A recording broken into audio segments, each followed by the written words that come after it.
महिमा Sharma, chemistry department, government PG college Bundi. Students, आज हम ऑर्गेनोमेटेलिक्स के क्लासिफिकेशन का सेकंड पार्ट पढ़ने जा रहे हैं, जिसमें हम डीलोकलाइज्ड इलेक्ट्रॉन बॉन्ड युक्त ऑर्गेनोमेटेलिक कंपाउंड्स के बारे में डिटेल स्टडी करेंगे।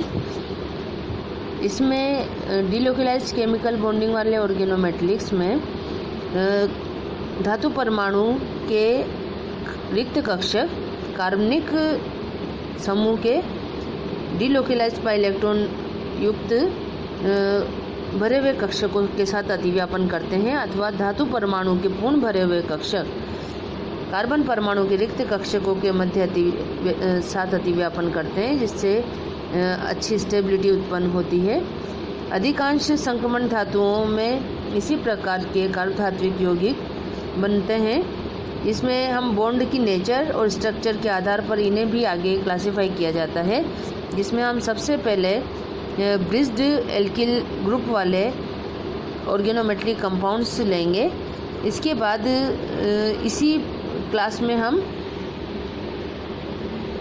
ओलिफिनिक या एसिटिलिनिक एंटिटी वाले जो ऑर्गेनोमेटेलिक कंपाउंड्स हैं उनके बारे में स्टडी करेंगे, और उसके बाद में हम लिगेंड की नेचर के आधार पर जो क्लासिफिकेशन किया जाता है उसके बारे में आगे पढ़ेंगे।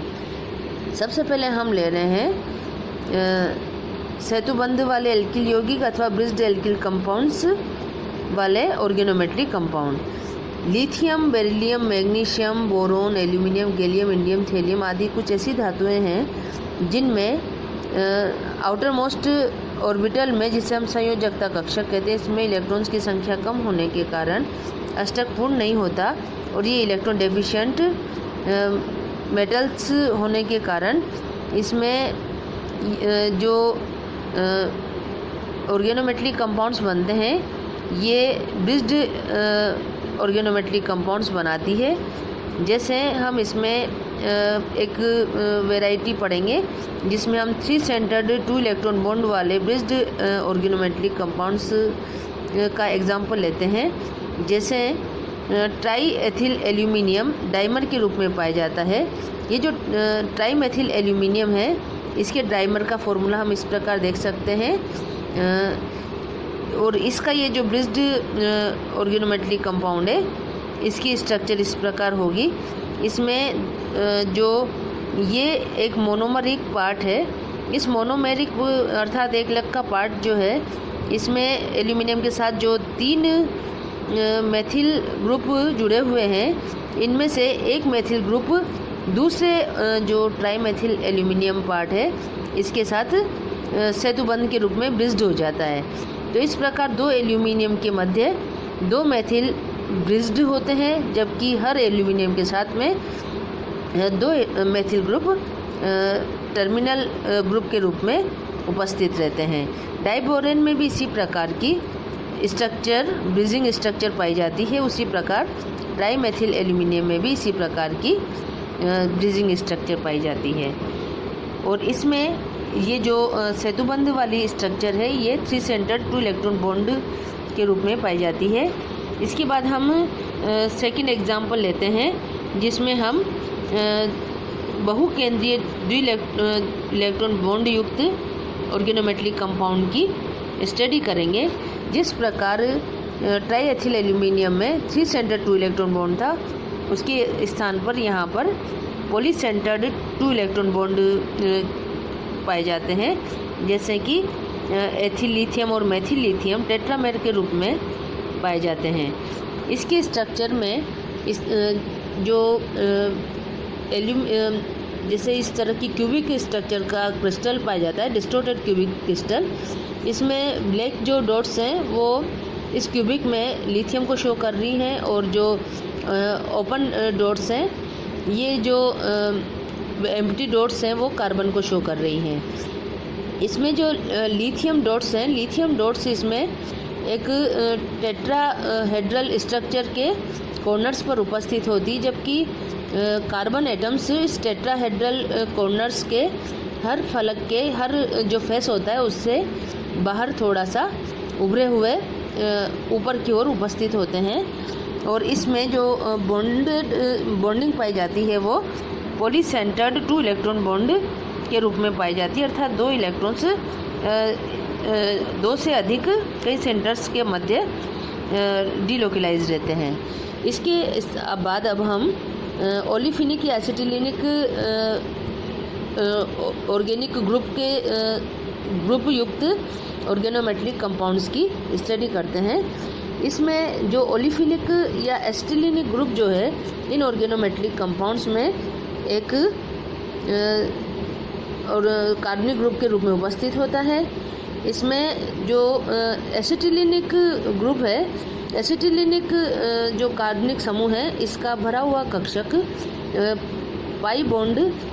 भरा हुआ पाई बॉन्ड जो है वो धातु के खाली कक्षक के साथ में ओवरलैपिंग करता है, जबकि जो anti bonding orbital pi bond का एंटी बॉन्डिंग ऑर्बिटल जो कि खाली होता है वो धातु के भरे हुए कक्षक के साथ अतिव्यापन करता है और इस प्रकार डबल ओवरलैपिंग होने के कारण इसमें अधिक स्थायित्व पाया जाता है।